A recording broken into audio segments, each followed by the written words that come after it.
성취하시는 하나님을 기대하라 성취라는 제목으로 주제를 가지고 2월달 말씀을 함께 나누고 있습니다. 오늘 말씀을 함께 나누실 때 저와 여러분에게 우리 주님이 주시는 귀한 은총이 함께 하시기를 축복합니다. 작심 3일이라는 한자성어가 있습니다. 우리가 다 알고 있는 사자성어인데 우리가 결심한 마음이 사흘을 가지 못하고 곧 느슨하게 풀어짐이라는 뜻을 담고 있습니다. 무언가 하기로 결심한 바를 끝까지 성실하게 지키지 못했을 때 하는 말이 작심 3일이라는 말입니다. 사람의 마음이란 참 쉽게 변합니다. 바위 같았던 내 굳은 결심도 끝까지 지켜내기란 참 어려운 것이 우리 현실입니다. 그래서 솔직하게 여러분 2021년을 시작하며 여러분 마음에 품었던 생각들, 결단했던 것들 얼마나 이루고 계십니까? 부끄러우시죠? 나름대로 저는 올해 목표를 세웠습니다. 다이어트를 하자. 뱃살을 줄이자. 왜냐면 혈압이 계속 올라갈 것 같은 그 느낌 아세요 혹시? 혈압 없으신 분들은 잘 모르실 것 같은데 이게 조금씩 제가 한때 혈압이 엄청 높았다가 좋아졌거든요. 근데 뭔가 그 느낌 있잖아요. 저만 알 수 있는 그 느낌. 뭔가 조금씩 오르고 있다는 그런 생각들. 뱃살입니다. 그래서 좀 다이어트를 좀 해봐야겠다. 진짜 속으로 좀 생각을 하면서 지켜나가고 있는데 그래도 조금씩 빼고는 있어요. 저 1kg 뺐거든요. 에이 1kg 너무 무시하지 마세요 여러분. 1kg 빼기 얼마나 힘든지 아십니까? 고개 끄덕끄덕 하시는군요. 삶을 돌아보면요, 무언가를 결심하고 계획을 세워도 끝까지 이거를 지켜서 나가는 것이 참 힘들고 어렵습니다. 그래도 오늘 말씀에는 우리가 안 지키면 안 되는 것이 하나가 나옵니다. 그것이 바로 서원입니다. 무슨 일이 있어도 목숨을 걸어서도 반드시 지켜야 되는 것이 바로 서원이다라고 이야기합니다. 서원은 하나님께 드린 약속이죠.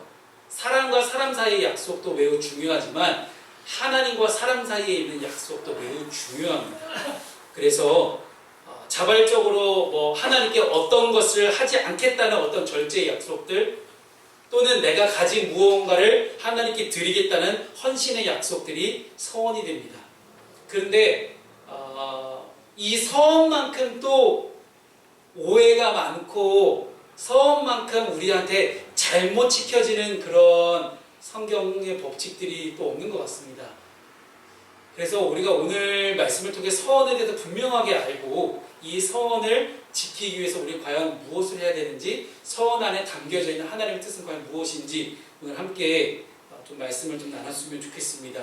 하나님이 이 땅에 우리를 만드신 목적, 이 땅에 우리를 부르신 목적, 우리를 이 땅에 살아가신 한 이유 분명하게 아까 말씀드렸습니다. 하나님의 영광을 위해 살아가라. 하나님의 인간을 만드신 목적이 하나님의 영광을 위하는 것이라면 우리는 하나님의 영광을 위해 살아가기 위해서 오직 하나님께만 충성할 수 있어야 됩니다. 그래서 하나님이 나를 보내신 그 자리에 내가 최선을 다해서 충성하며 살아가는 것이 우리에게 필요하다는 것입니다. 그래서 섣부른 혹은 남발하는 서원보다도 하나님 앞에서 그 자리에서 충성하는 것이 더 중요하다는 것을 좀 말씀드리고 싶습니다. 이 서원을 가리켜서 하나님은 늘 신실하게 일하시는 하나님 우리에게 다가오고 계십니다. 오늘 본문이 2절 말씀 함께 읽어보죠. 시작. 사람이 여호와께 서원하였거나 결심하고 서약하였으며 깨뜨리지 말고 그가 입으로 말한 대로 다 이행할 것이니라. 아멘. 하나님은 신실하십니다. 신실하다는 뜻은요, 한번 약속하신 것은 반드시 이루겠다라는 거예요. 즉 처음 마음과 끝의 마음이 똑같은 거예요. 신실하다라는 것을 뜻할 때는요, 그래서 처음과 끝이 동일하다는 것을 신실하다라고 이야기합니다. 처음과 끝 마음이 같은 사람은 당연히 약속을 지킬 수밖에 없습니다. 그래서 하나님은 이스라엘 백성에게 서원했거나 서약한 것이 있다면 깨뜨리지 말고 다 지켜 행하라라고 말씀하십니다. 즉 이스라엘 백성이 하나님 앞에서 진실된 모습으로, 신실한 모습으로 성실한 신앙의 자세를 가지고 살아갈 것들을 우리에게 명령하신 겁니다. 이 진실, 성실, 신실, 이 모든 것들은 다 하나님만이 갖고 계신 성품입니다. 그런데 이 하나님을 갖고 계신 성품을 우리 인간이 그대로 닮아가 보자라는 거예요. 그래서 하나님이 신실하신 것처럼 나도 신실하고, 하나님이 진실하신 것처럼 나도 진실하고, 하나님이 성실하게 일하시는 것처럼 나도 성실하게 일할 수 있게 만들자라는 것입니다. 하나님은 우리에게 그렇게 말씀하셨습니다. 여러분, 사순절이 시작되었습니다. 사순절을 지나면 우리는 단순히 예수 그리스도의 고난과 고통에 대해서 묵상을 하는 것을 넘어서서 고난과 고통 그 너머에 있는 하나님의 일하심을 볼 수 있어야 됩니다. 단순히 고통과 고난에만 우리가 집중하게 되면 이 사순절 기간에 나를 자꾸 쳐갖고 나를 자꾸 막 절제하고 금욕하게 하고 금식하게 하고 뭔가 금욕주의처럼 우리가 빠질 만한 그런 율법주의에 빠질 만한 그런 요건들이 너무 상당하게 많습니다. 그런데 왜 우리가 금욕해야 되는지, 왜 내가 절제해야 되는지, 왜 내가 하나님 앞에서 늘 성실하게 진실되게 살아가야 되는지에 대해서 분명하게 우리가 알고 있다면, 하나님의 일하심에 대해서 알고 있다면 우리는 이 사순절기를 더욱더 가치 있게 보낼 수가 있습니다. 하나님은 우리를 위해서 예수님을 이 땅에 보내셨고 십자가를 지게 하셔서 우리를 향한 구원을 이루게 하셨습니다. 이것은 처음 인간이 에덴 동산에서 하나님을 배신했을 때, 하나님께 죄를 지었을 때부터 하나님이 인간에게 약속하신 사실이었습니다. 근데 그 약속을 하나님은 몇천 년이 지난 후에 예수님을 통해서 이루시고 완성하신 것입니다. 그래서 하나님 약속하신 바를 반드시 지키시는 진실된 분이고 그 일을 끝까지 이루시는 성실하신 하나님이라는 사실을 우리가 잊지 않았으면 좋겠습니다. 그리고 하나님의 백성으로서 하나님과 약속한 것을 끝까지 지킬 수 있는 성실성이, 하나님이 일하시니 나도 일할 수 있고 하나님이 성실하시니 나도 성실할 수 있는 그런 거룩한 백성이 되었으면 좋겠습니다. 이렇게 하나님의 신실하심 앞에 인간은 어떻게 응답해야 될까요? 오늘 말씀이 조금 복잡해 보입니다. 한 번 읽고는 솔직히 이해가 안 되시는 분들이 거의 대부분일 거예요. 솔직히 쉽지 않은 말씀입니다. 근데 좀 쉽게 제가 풀어서 좀 설명을 좀 드리고 이 안에 담겨진 서원에 대한 하나님의 뜻과 어떤 나눔들을, 계획들을 좀 나눠보겠습니다. 오늘 말씀이 조금 복잡해 보이지만 간단하게 이야기해보자면 아버지와 남편으로 대표되는 가장들이 등장합니다. 그리고 딸과 아내의 서원이나 서약에 대해서 책임지는 모습이 보여지고 있습니다. 즉 아버지와 남편이 딸과 아내의 서약에 대해서 아무 말이 없으면 딸과 아내는 그 서원을 이행하고 결심한 서약을 지켜야 됩니다. 근데 만약에 이 서원에 대해서 허락하지 않을 경우에는 서약은 무효가 되고, 만약에 서원 당시에 아무 말이 없다가 나중에 무효하게 하면 아버지와 남편이 책임을 진다. 이게 오늘 본문 내용이에요. 그래도 이해가 안 되세요? 오늘의 이 본문 말씀을 좀 보면서 저는 세 가지 키워드를 제가 뽑아봤습니다. 첫 번째 키워드는요, 실천입니다. 실천. 오늘 본문 4절 말씀을 함께 읽어보겠습니다. 시작. 그의 아버지가 그의 서원이나 그가 결심한 서약을 듣고도 그에게 아무 말이 없으면 그의 모든 서원을 행할 것이요 그가 결심한 서약을 지킬 것이니라. 아멘. 출가하지 않은 딸이, 아직 나이가 차지 않아서 출가하지 않은 어린 딸이 아버지와 함께 있을 때 이 딸이 자신의 서약이나 서원을 아버지에게 말을 합니다. 근데 그의 아버지가 이 딸의 말을 듣고서 침묵했다는 것은 아버지가 그의 딸의 뜻을 반대하지 않고 그 서원을 실행하도록 허락했다는 의미예요. 이렇게 아버지의 허락을 받은 딸에게는 자신이 했던 이 서원에 대해서 반드시 이행해야 되는 의무와 책임이 주어집니다. 그래서 오늘 본문 말씀에 그의 모든 서원을 행할 것이요 그가 결심한 서약을 지킬 것이니라 라고 얘기하는 이 4절의 마지막 9절 말씀을 원문에 가깝게 조금 더 번역을 해보면 이런 말씀이 됩니다. 그녀의 모든 서원들은 지속될 것이다. 그리고 그 모든 서약도 지속될 것이다. 즉 서원이나 서약이 지켜져서 그 효력이 없어질 때까지 계속된다는 의미예요. 이는 어떤 서원이나 서약에 대해서 우리에게 실천을 강력하게 요구하고 있는 그런 부분들입니다. 우리는 하나님이 우리의 신앙생활에 대해서 원하시는 것이 무엇인지 발견할 수 있습니다. 바로 실천입니다. 말해놓고 입으로 말을 해놓고 지키지 않는다면 안 된다는 거예요. 행하지 않는 믿음은 죽은 믿음이다라고 야고보서 말씀하고 있습니다. 우리는 매 순간 하나님 앞에서 약속했던 모든 것들을 철저하게 지키고 순종하고 실천할 수 있는 그런 성도가 되어야 됩니다. 이것이 첫 번째 키워드 실천입니다. 두 번째 키워드는 질서입니다. 아버지와 남편이 허락하지 않으면, 이 서원의 내용에 대해서 허락하지 않으면 딸과 아내의 서약은 무효가 됩니다. 이 말씀은 어찌 보면 하나님께 대해서 했던 모든 서원이나 서약을 반드시 지켜야 된다라고 하는 이유의 말씀하고 바로 위의 말씀하고 상충되는 것처럼 보이긴 합니다. 그런데 또 여기서 우리 여성 동지들이 또 오해할 수가 있는 게 아버지와 남편의 권위를 하나님의 권위보다도 더 높이는 것처럼 보여지기도 합니다. 그런데 여기서는 우리가 성경 말씀을 그렇게 읽으면 안 되고요. 당시의 상황과 어떤 그 당시의 고대 근동사회에서의 전통을 우리가 지켜볼 수 있어야 됩니다. 우리 여성 동지들 좀 미안하고 죄송한 말씀이지만 그때 당시 여성은 사람이 아니었습니다. 죄송합니다. 제가 그런 건 아니잖아요. 용서하십시오 여러분. 어쨌든 성경에서는요, 우리 여성 동지들 사람으로 취급을 안 해요. 사람으로 취급을 안 하니까 사람 숫자로 개수도 안 하잖아요. 여성 동지가 몇 명 있든 말든. 그러니까 오늘 예배는 우리 민병원 장로님, 이용일 목사님, 이찬 형제하고 우리 요한이하고 저하고 딱 5명이 예배 드릴 거예요. 숫자로만 따져본다면 5명만 해. 여성 동지들이 훨씬 더 많은데, 그죠? 억울하잖아요. 근데 그 당시 사회가 그랬다는 거예요. 가부장적인 사회가 일반적이었고, 그래서 여성 동지들은 재산을 물려받을 수 있는 권한은 없었어요. 비록 이제 물론 그 앞에서 우리가 읽었던 말씀 중에 슬로브핫의 딸들이 나옵니다. 그렇게 예외적인 경우는 있었고 하나님의 그 하나의 지파를 하나님이 살리시기 위해서 보존하시기 위해서 그렇게 특별한 방법을 사용하시지만 거의 대부분 모든 유산들은 다 첫째 아들에게만 물려집니다.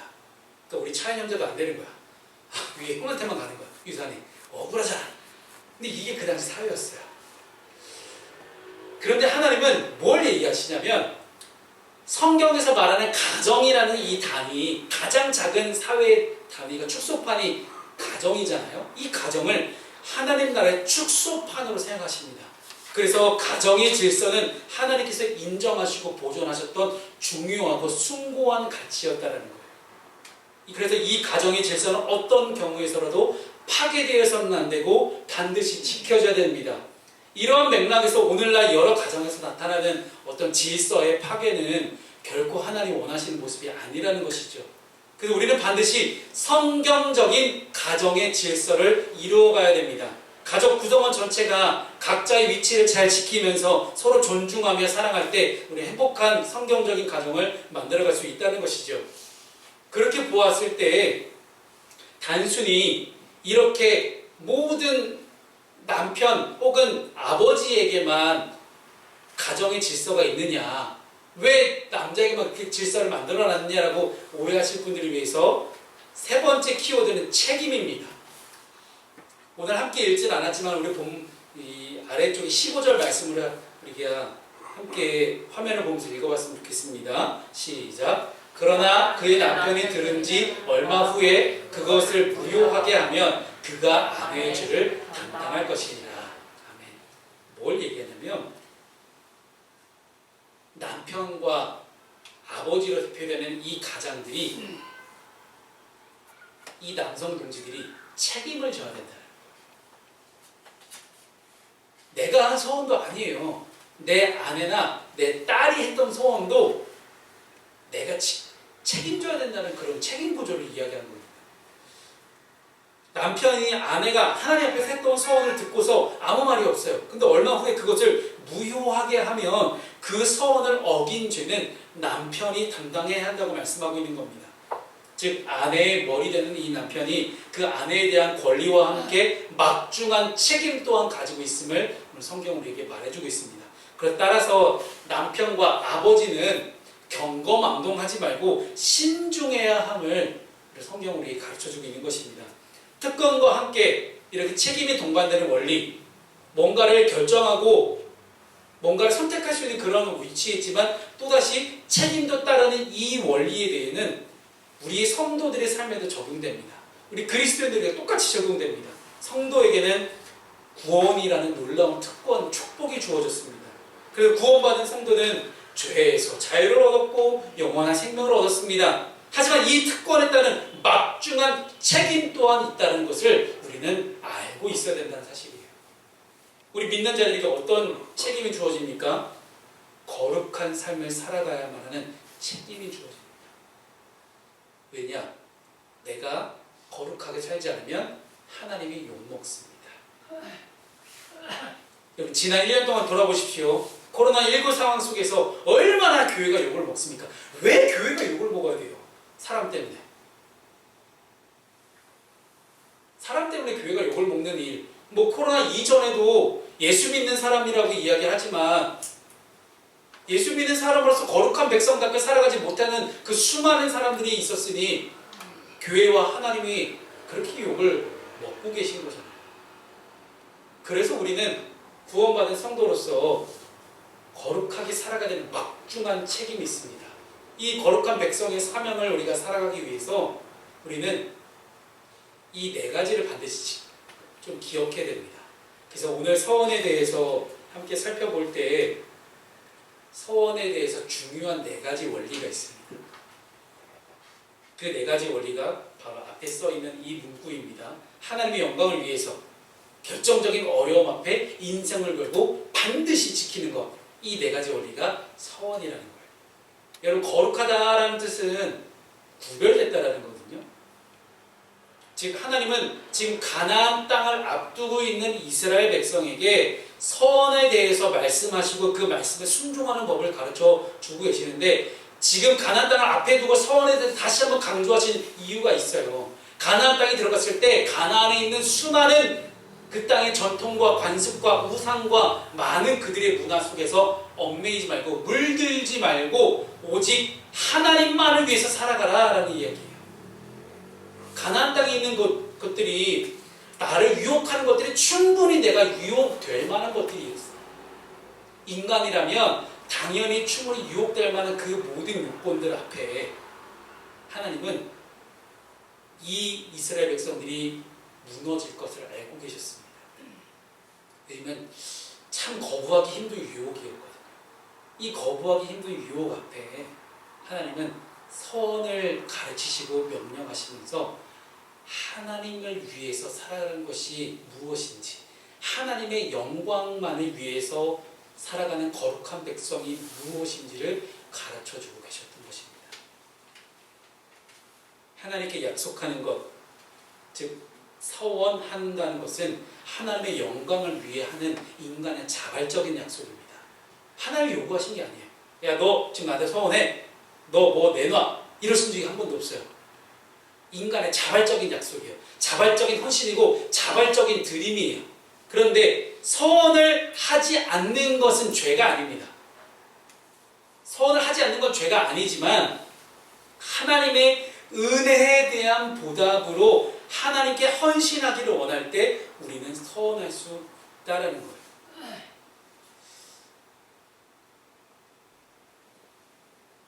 예전에 어떤 청년이 저한테 그런 얘기를 했어요. 목사님, 저 로또 1등 되게 기도해 주세요. 그러면 얼마 헌금할게요. 이런 제가 가끔씩 욕하거든요. 욕이 안 나올 수가 없더라고요. 아, 저한테 듣기 좋게 목사님 얼마 헌금할게요. 그럼 내가 좋아할 줄 알았나? 하나님이 그걸 모르실까요? 만약에 로또 1등이 얼마인지 제가 모르겠어요. 1등 상금이 얼마인지 모르겠는데 만약에 1억이라고 쳐봐요. 솔직히 1억보다 넘긴 하잖아요. 근데 1억이라고 예를 들어보겠습니다. 그럼 만약에 2천만 원 헌금하겠다 딱 했어요. 그러면 나머지 8천을 내가 가져가는 것에 대해서 하나님 모르실까요? 즉 그렇게 서원하면 안 된다는 거예요. 하나님 마치 거래를 하듯이 하나님 저 이만큼 드릴 테니까 하나님 저 이만큼 주세요. 요거 절대 안 된다는 거예요. 우리가 빠졌던 어떤 우리가 오해했던 서원의 가장 크다는 부분이 이런 부분입니다. 왜 하나님을 거래의 대상으로 삼나요? 하나님 저 이렇게 해주시면 저 이렇게 할게요. 아니 무슨 하나님이 거래할 수 있는 만한 그런 급이 아니에요. 우리가 하나님하고. 그러니까 우리가 서원에 대해서 좀 오해하지 말고 이 네 가지 원리만 기억하면 돼요. 이 네 가지 원리는 제가 사사기 말씀에서 뽑아왔습니다. 제가 그 사사기 말씀을 다 얘기하려면 오늘 여러분 집에 못 갈 수도 있으니 간략하게 얘기를 하면 입다라는 사사가 있었어요. 근데 이 입다가 미디안과 전쟁을 하러 딱 나가야 돼요. 근데 솔직히 미디안이 더 세요. 군사력으로 봤을 때 질 수밖에 없는 싸움이에요. 100점 100패할 수밖에 없는 그런 전력을 갖추고 있어요. 근데 그 상황 속에서 이 입다가 하나님께 서원한 거예요. 하나님, 제가 이 전쟁을 승리하고 딱 돌아올 때 제 집 앞에서 저를 제일 먼저 마중 나오는 그 사람을 하나님께 드리겠나이다. 전쟁을 다 승리 끌고 입다가 집으로 돌아옵니다. 그랬더니 아빠! 하고 딸이 튀어나오는 거예요. 아빠! 하고. 그랬더니 입다가 뭐라고 고백하냐면 딸을 가리켜서 너는 나를 괴롭게 하는 자로다 라고 이야기를 하는 거예요. 너 때문에 지금 내가 괴로워 미칠 것 같다. 야, 왜 네가 나오냐 이거예요. 왜 네가 나오냐. 그러면 아내가 나와야 되나? 자, 여기서 부인입니까 딸입니까 이거 선택해야 되는 것도 아니고. 근데 제가 그 사사기 말씀을 이제 묵상하면서 그런 생각이 들었어요. 입다는 그걸 몰랐을까요? 몰랐을까요? 아내가 나올지 딸이 나올지 둘 중에 한 명 중에 어쨌든 나의 가장 소중한 누군가가 나올 거를 그걸 몰랐을 거예요. 알았다라는 거예요. 그걸 알고 있었음에도 불구하고 그는 인생을 걸고 생명을 걸고 목숨을 걸고 하나님께 서원했던 거예요. 서원이 장난입니까 여러분? 하나님과 하는 약속이 장난이 아니에요. 여러분 우리는 11시에 하나님께 예배하기로 우리 공동체가 약속을 했습니다. 그럼 11시 예배할 수 있게 와야죠. 예배가 장난입니까 여러분? 서원이 장난이에요?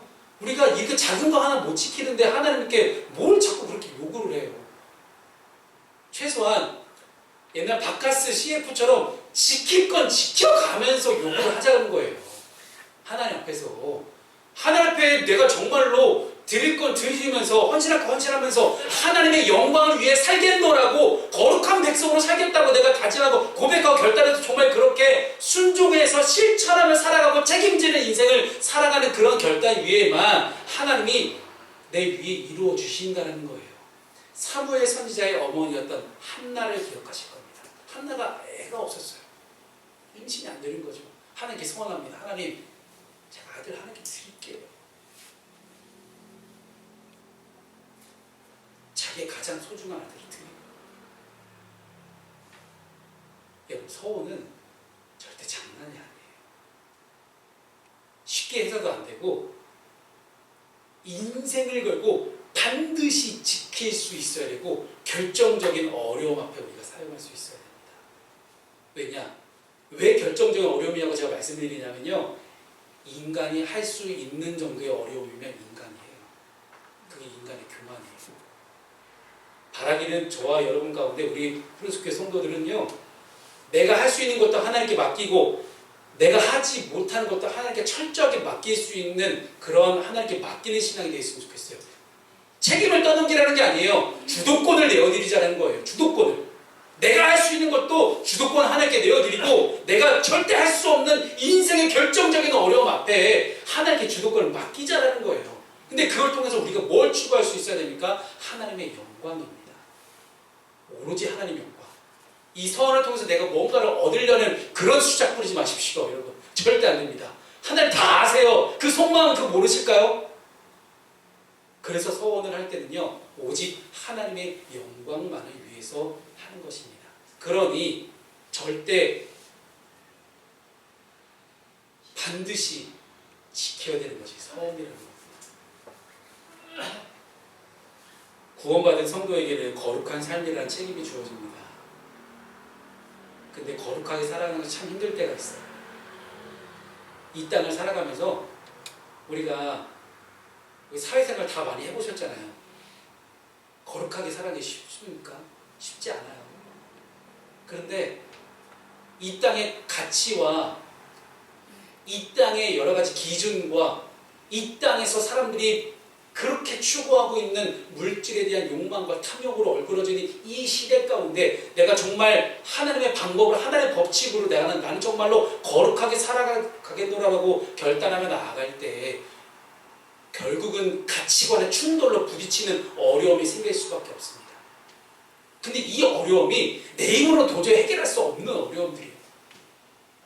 그럴 때 하나님, 저 정말 하나님을 위해 살고 싶습니다라고 이야기하는 그런 고백 위에 우리는 서원을 할 수 있다라는 겁니다. 그리고 그런 서원이 많아졌으면 좋겠어요. 서원이 절대 장난 아니고 쉽진 않지만 그런 서원이 많아졌으면 좋겠어요. 오직 하나님의 영광만 위해 살아가겠다는 그 서원과 결단들이 우리 안에 더욱더 많아졌으면 좋겠어요. 오늘도 내가 서 있는 그곳에서 어떠한 모습으로 살아갈지 진지하게 돌이켜보고 고민할 수 있는, 그래서 오직 하나님의 방법으로만 승부를 걸 수 있는 멋진 크리스찬들이 다 되셨으면 좋겠습니다.